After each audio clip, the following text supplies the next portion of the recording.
I wanted to measure your success as an employee, what matters most.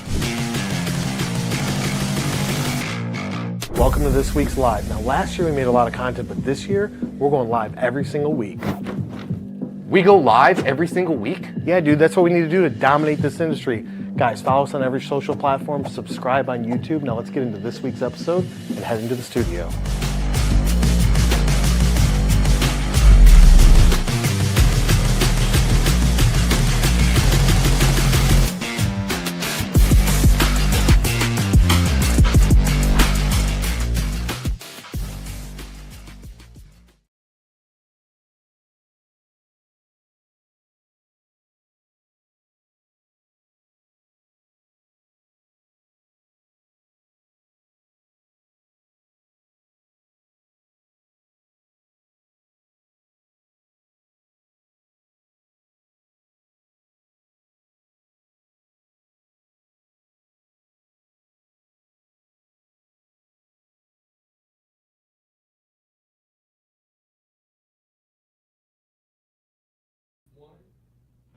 What's up, guys? I'm Kyle Mylan. It's Tuesday. It is the, fourth Tuesday of the month? It's the fourth Tuesday of the month. So we're here to talk about marketing. For you, those of you that are new to the channel, we go live every single week. On the first week, we go live about marketing. Second week, we talk about sales. Third week, what do we do? Talk about marketing. Third week, we're bringing in a friend. So stay tuned. Next month, we're bringing in a friend, which means somebody else from this office is going to be the smart one talking about a subject with me. And then the fourth week, we go live again to talk about marketing and some other fun projects. If you haven't watched my content before, head over to YouTube, type my name in, subscribe to the channel, turn on notifications. Over there, you will find over 2,000 videos of content all about marketing and sales, giving away everything for free. A wise man once said, give away for free what those charge people for. And as long as your stuff is better, you will see movement and get growth. And that's what we're here to do. We give away all the secrets. We are an industrial marketing agency working with B2B and some B2C companies, focusing on driving revenue growth, brand awareness, etc. We work with some smaller companies, 10, 15 million, bigger companies, a few hundred billion, everything in between. But the goal is always the same. Get people to recognize your brand and learn about you. Number two, take some sort of action and make money. And that's what we do every single day in and day out here in Austin, Texas. And we're here to bring that knowledge to you. So hopefully I can help you guys out with your marketing campaigns. Or if you're like, you know what, I just want somebody to do it for me, reach out to us, head over to our website, and we will gladly help you out. But today, we're here to talk about, since it's the end of January, what is new in 2025 for marketing? What is the secret that is going to get you what you have not gotten with your marketing? Now, I can go through all the things that you should do, but I have tons of videos about that. You should be doing content creation. You should be focusing on social. You should be trying to track lead generation, making all your decisions based on data. You should be focusing on SEO, doing some sort of paid media if you have the budget. There's all these things you should be doing, but let's talk about what is new and moving. And I got 3 things to review. Let's jump into it. Number 1. Let me get my actual pencil here. Number one is going to be, no surprise, it's AI. AI has been around for a couple years now, since Open AI came out and ChatGPT was released to the world. But so much has happened in the last 2 years. I know what you're thinking, like, oh, Kyle's going to talk about AI. Everybody's talking about AI. Even Deep State, which is China's version of ChatGPT, was released to the public over the weekend. It's already making massive noise and movements. And even, for those of you that don't know, did some damage to the stock market once they came out. So Deep State is basically China's version of it. I've tested and played around with it. I do see differences. I also do see a lot of similarities, but let's not just talk about how you can use ChatGPT to create a nutrition plan, workout plan, answer questions like you would normally ask other people that start with an A and are owned by Amazon. I don't want to say it because she'll go off in this room.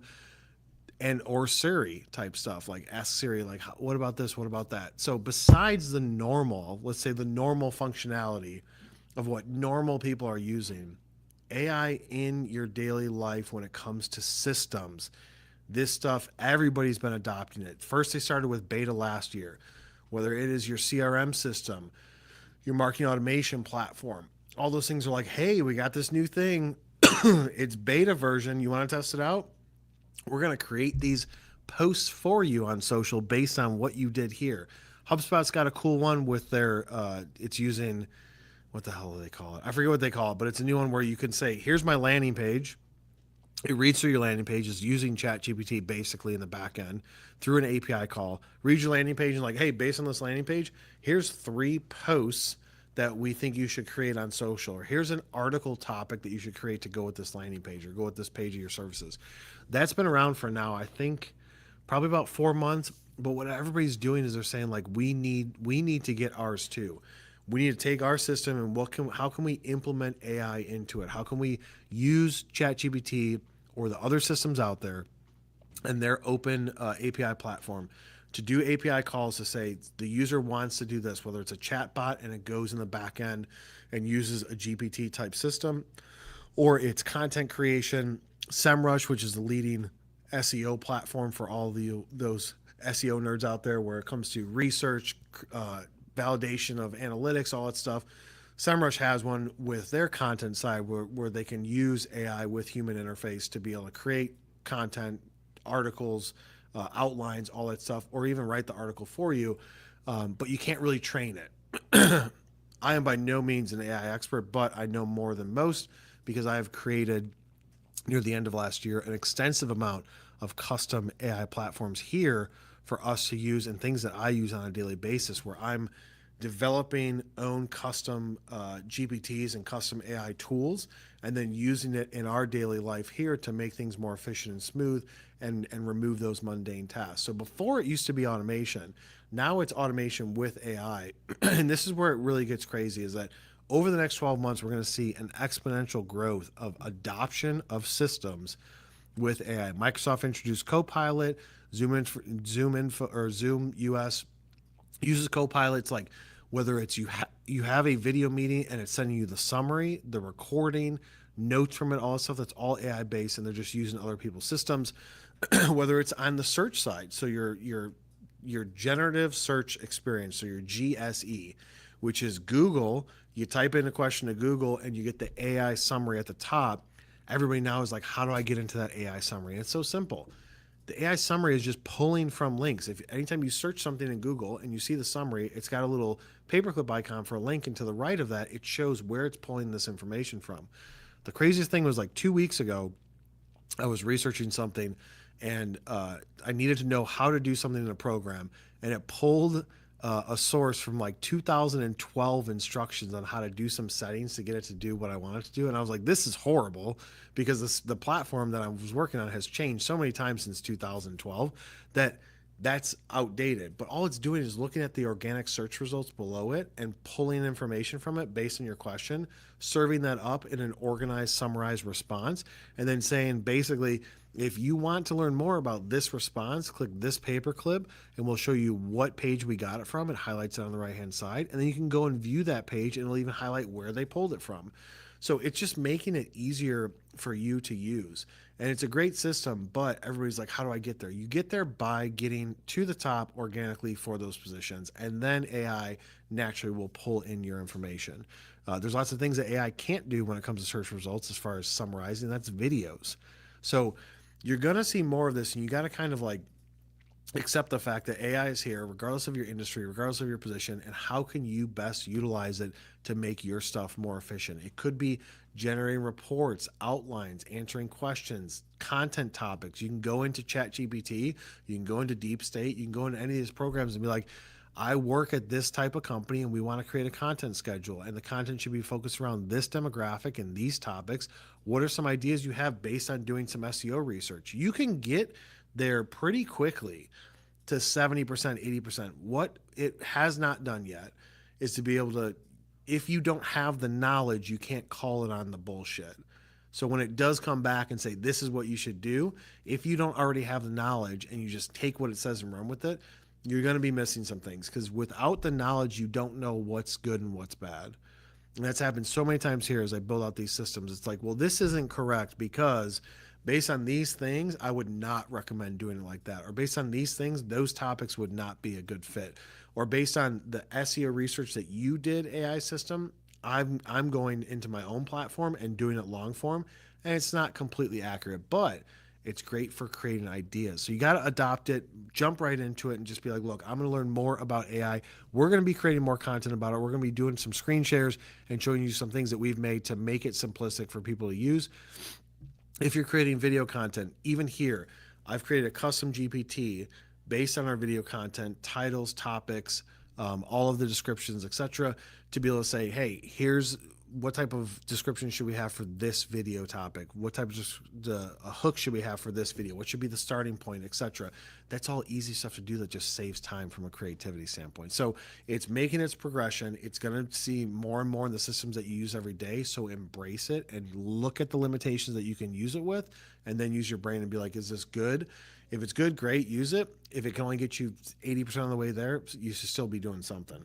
So that's number one. Number two, some of you may have seen this, but I'm going to say LinkedIn video. What do I mean by LinkedIn video? What I mean by that is the native environment of LinkedIn videos on your mobile device. Now, most of you at this point, they released it in beta near the end of last year. Most of you at this point should see that in the bottom under the home, right to the right of it, there's a video button. And when you click that, you get in app video feed like Instagram Reels, like TikTok, like YouTube Shorts. As I have said for years, LinkedIn is always 3-4 years behind everybody else because they are the slowest platform. Because, in my opinion, they are owned by Microsoft and their stuff is just slow when it comes to platforms. Copilot, amazing. But when they bought LinkedIn, LinkedIn was slow before. Now they're even slower. Updates to all the Microsoft environment, Dynamics 365 sucks as a CRM system and automation and outbound email marketing. So they're not the best people to own LinkedIn if you want to stay up to date. But the video feed, you click it and you're going to get videos in a Reel or TikTok or Google or YouTube Shorts format. The downside to it is that their algorithm sucks. So right now, because they're still just releasing it, their algorithm is basically high population or high engagement posts that could have nothing to do with anything that you care about. So that's what sucks right now. I went into it even over the weekend, tapped it. The first video I saw was somebody that I'm connected with that creates video content that I enjoy consuming it, and I hit like to it. The second through 30th video was all from the same BS people, like high level influencers that are just regurgitating content on LinkedIn that's not really applicable to me or to the platform or to anything that I follow. I don't follow any of them. I'm not connected with any of them, but it's just popular content. When I look at the likes, when I look at the comments and engagement, it had great engagement and great likes. It could be something motivational, uplifting. I don't want that in my YouTube or in my LinkedIn feed. I want direct to the point facts. Facts about a company, facts about people that I'm connected with, facts about things that I can do better in my company or to consume content, and not the BS fluffy stuff. But that's all that was in my feed. Swiped out of the app, went back in, hit the video tab for the first time, did not see anything else. So far, the times that I've used it, it's like every few times that I pull it up and go to it, I will see one piece of content that's from somebody that I'm connected with that I actually like consuming it. So if you just want to consume video content, what that's going to change from, instead of going through your feed and scrolling with your thumb, you're going to be able to do like what everybody else has been doing for years, which is just swipe up to go to the next video, engage with the video on the side, just like all the platforms. I hate that LinkedIn is so slow. They're super slow with their ad platform too. It took them probably 4 or 5 years after Facebook released their ad platform to adopt their platform to some level of common sense and functionality to look more like Facebook as far as uploading lists and lookalike audiences and stuff like that. Took them forever. It doesn't surprise me. It took them forever to jump on this train. Hopefully in a year, maybe sooner, when you go to that video feed, it'll actually be relevant. Maybe I will show up in that video feed with all the short content and you'll be able to consume it in the format that it's meant for. If you go to my page and you look at the videos that we publish or the images that we create, they're in the vertical format for a reason, because most people are viewing this stuff on their mobile device and it should be ideally suited for that. But until LinkedIn gets their act together and actually allows the algorithm to say, basically take the home feed that you already have, but just grab videos from it and put that into a different feed, until that happens, it's not going to be the most useful, but you can start to play around with it. Number 3 is going to be automation. So what I mean by automation is automation of your systems, whether it is using some of the top platforms. So, number one, automation with your content marketing CRM system with something like HubSpot, using workflows, or if you're using a different CRM system, what type of workflows can you create or automation when, like, for instance, somebody comes to my website and I already know who they are because they're in my CRM system. When they hit the site, I want a message that gets sent to me or a task created for me that then tells me that I should see that they're on there and reach out to them. If it's somebody new that I don't know and you're using a system like Clearbit that was bought by HubSpot or LeadPost or all these systems where it can identify people that are not in your database, but it knows who they are due to this whole process of an algorithm that I'm not going to go into, you then take action. It recognizes somebody, so what's going to happen from there? Automatically schedule a task, automatically send an email, automatically notify me on Microsoft Teams chat, and I create a chat channel that's like website visitors. We do it internally with Slack. So we have a Slack channel with website visitors, we have a Slack channel with business development, a Slack channel with deals, etc. But you can do the same thing in Microsoft Teams. So connecting the systems together to automate has to be your focus. You don't want to manually have to go in and look at things. Ideally, and it might get there with Gemini, Google's AI platform, was originally paid for, and now they've removed a lot of that and it's just for free. Gemini should be able to go into my email, read through all my emails, identify anybody that says lead generation, list building, etc., mark them all as spam, block them, unsubscribe me from their list. It should also be able to then say, hey, this important email came through. It's from this person. I'm going to then notify you on your device, or I'm going to notify you in Slack, or I'm going to create a task for you in a program. It should be able to do that. It's not there yet. There's workarounds for it, but it's not there yet. But that's the level that you need to be thinking about. What can I automate that I currently have to manually do? It could be outreach. We do this for a lot of clients. If you send a proposal to somebody and the proposal email is not open within X amount of time, a second email goes out. It could be 7 days. Why rely on the human element of the salesperson to remember to follow up when you can just automate that? 7 days no open. It's not going to be 100% accurate because of the cookie that has to be installed on their computer. That will determine if they opened it or not. And sometimes there's blocks in there. Even though they did open it, it shows in your CRM system that they did not. So you just keep it super simple. Hey, just wanted to follow up and see if you got a chance to look at the proposal that I sent over. You know they didn't respond. You don't know if they opened it or not. That's a very simple workflow that you can set up that continues to put pressure on the deal, continues to move the deal down the funnel, into the pipeline, further into nurturing. Hey, they get busy. They're not paying attention to it. You need to nurture this person. It's not going to happen overnight. It's going to be a 6-month, 9-month, 12-month process. Usually what salespeople do is if they can't get a quick win, they're like, oh, I got nothing. I'm going to move on to somebody else that came through the website or somebody that my boss told me I need to target from an account-based marketing standpoint or account-based sales. And you forget about these people. And what happens is that the money is made in the follow-up when it comes to sales. So if you can automate that, that is an ideal state.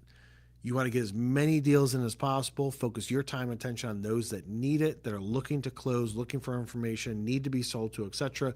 Once you work them through your process, you're at the bottom of the funnel. Then you get into the spot where you've sent them the proposal or the quote. Now you need to play the game of follow-up, automate that stuff. That's just the way it is. So you got automation with that. You've got automation with third-party systems, whether you're automating your research using something like Clay AI. Clay AI is amazing. I've got a pet project that I'm launching here in about 4 to 6 weeks where I'm going to build out an entire funnel, an entire process using Clay, tying into multiple systems, creating custom GPTs that are going to do some interaction. And then I'm going to see, is this viable for tip of spear for salespeople to do research? I could have the system go into LinkedIn, find me companies that have this in their about page description. From there, find me people with these titles. Comb through systems that we already have or subscriptions that we pay for, find the contact information, then put them into an email system. Look at, based on what they have, write a short descriptive email for the cold outreach based on what I taught it, put them into the system, send the email. Essentially, that's just one of a million things that this system can do. But if you don't spend the time doing it, you're not going to possibly know. So I'm going to work through a little project to build it out internally for one system process here, and then I'll share that with you guys so that way you guys can see how we did it. Clay is a great one. Make is a great one. Octoparse to be able to do basically macro screen recording of movement and then going to a site and having it duplicated. That's putting people in third world countries out of a job because you don't have to do data scraping like you used to anymore. But it's all about automation, efficiency, time management resources. What can you pull out and automate that is not the best use of your time so you could focus on the things that are going to move the needle, whether it's the brand needle or the revenue needle. It's going to it down the move it down the pipeline, bringing new leads and opportunities in that you can then work, try and convince them that you're the best doing a solution based sales approach, and then close the deals. That's what it's about in 2025: efficiency, utilization, improvement. You will do operational efficiency internally with your machines, your equipment, all that other stuff, your supply chain, your distributors. You guys already do that. So why not do it for your marketing and your sales processes? Automate as much as possible and give the team the tools and the resources they need to be the best possible version of themselves and also be the most efficient version of themselves. So we're going to take a short break, come back. I know this was an impromptu, somewhat live, and we got straight down to the point. We're going to take a short break, come back, see if there's any comments or questions. If not, we'll go on about our day. We will be right back.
All right, guys, we're back. I've been told by Justin that we have one comment. Justin doesn't have a mic, so he's just going to yell it, and I'm going to repeat it. This one's from Brandon McKay. Okay, Brandon McKay. Yes. This year is off to the most exciting and profitable start we have seen in the past 5 years. As an IAI or ML, you know what ML stands for? I don't know what ML is. Industrial solution. It is incredibly rewarding to offer the solution that everybody is seeking. Yeah, I mean, that's great, Brian, that you're already off to a good start. And that's where you got to try and incorporate these things efficiency. And what you need to do is focus on making this even bigger year than what you're starting off with. Don't lose that steam. Don't lose that momentum. You got to keep pushing because you never know what could happen in Q2, 3, or 4. You don't want to lose momentum. So while people are busy in the beginning of the year, presidential election is done, new policies are getting put in place, people are starting to feel more comfortable opening up their pocketbooks. They know what's going to happen over the next 4 years roughly. I mean, you never really know what's happened, but anybody that was on the fence now knows. And so they're starting to do more business, but that doesn't mean that that couldn't slow down in 3 to 6 to 12 months. You got to keep pushing, integrate as much as you can into automation, and just be on the lookout. You paying attention to this talk and this live and engaging with it just shows me that you are looking for new things to try. And if you're implementing, dude, that's awesome. A lot of people won't do that. Any other comments? That's all we got for the comments and questions this time, guys. Catch me. Are we going live next week for marketing? Yeah, sure. Next week on Tuesday, same time, 12 o'clock. Be sure to come to the live. We'll be posting it probably in the next couple of days. Head over to YouTube, subscribe, turn on notifications, and I will see you on the next one.